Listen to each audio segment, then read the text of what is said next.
n'avait aucun geste superflu. On ne l'avait jamais vu ému ni troublé. C'était l'homme le moins hâté du monde, mais il arrivait toujours à temps. Toutefois, on comprendra qu'il vécut seul et pour ainsi dire en dehors de toute relation sociale. Il savait que dans la vie, il faut faire la part des frottements. Et comme les frottements retardent, il ne se frottait à personne. Passepartout remarqua dans sa chambre une notice affichée au-dessus de la pendule. C'était le programme du service quotidien. Il comprenait tous les détails du service, le thé et les rôtis de 8h23, l'eau pour la barbe de 9h37, la coiffure de 10h-20, etc. Tout était noté, prévu, régularisé. Cela me va. Voilà mon affaire. Nous nous entendrons parfaitement, Monsieur Fogg et moi. Un homme casanier et régulier, une véritable mécanique. Eh bien, je ne suis pas fâché de servir une mécanique. En arrivant au Reform Club, Phileas Fogg se rendit aussitôt à la salle à manger. Là, il prit place à la table habituelle où son couvert l'attendait. À 12h47, ce gentleman se leva et se dirigea vers le grand salon où un domestique lui remit le Times. Une demi-heure plus tard, divers membres du club faisaient leur entrée. C'étaient les partenaires habituels de Phileas Fogg, comme lui, enragé joueur de whist. L'ingénieur Stuart, les banquiers Sullivan et Fallentin, le brasseur Flanagan et Ralph, un des administrateurs de la Banque d'Angleterre. « Mais on a donc le signalement du voleur ?» demanda Stuart. « D'abord, ce n'est pas un voleur, » répondit sérieusement Ralph. « Comment ?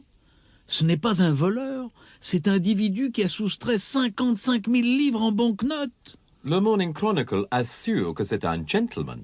Celui qui fit cette réponse n'était autre que Phileas Fogg, dont la tête émergeait alors du flot de papier amassé autour de lui. En même temps, Fogg salua ses collègues qui lui rendirent son salut.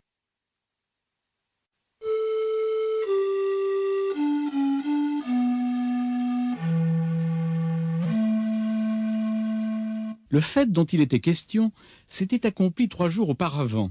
Une liasse de banquenotes, formant l'énorme somme de 55 000 livres, avait été prise sur la tablette du caissier principal de la Banque d'Angleterre.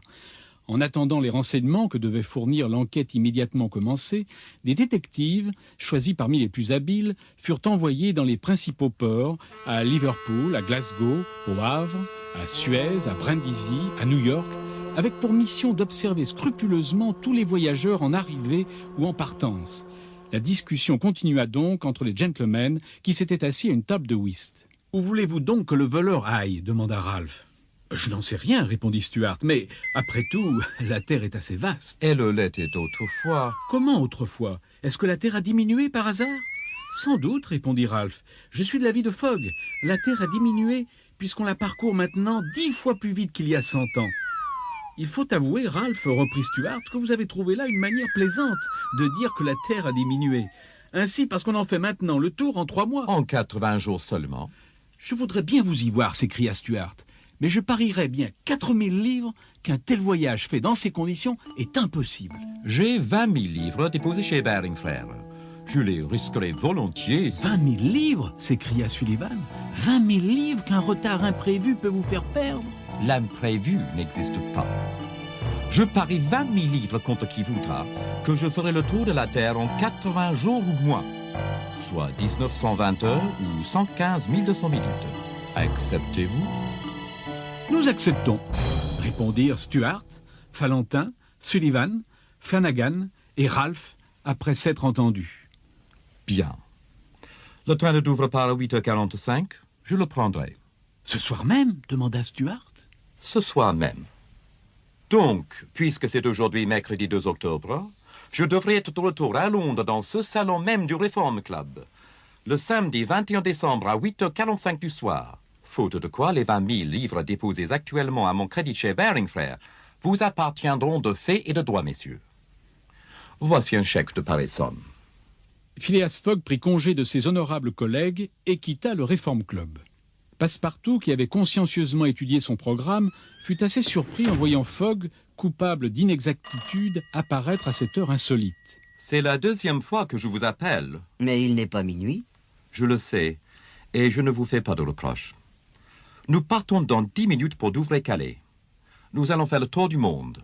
Passepartout, l'œil démesurément ouvert, la paupière et le sourcil surélevés, les bras détendus, le corps affaissé, présentait alors tous les symptômes de l'étonnement poussé jusqu'à la stupeur.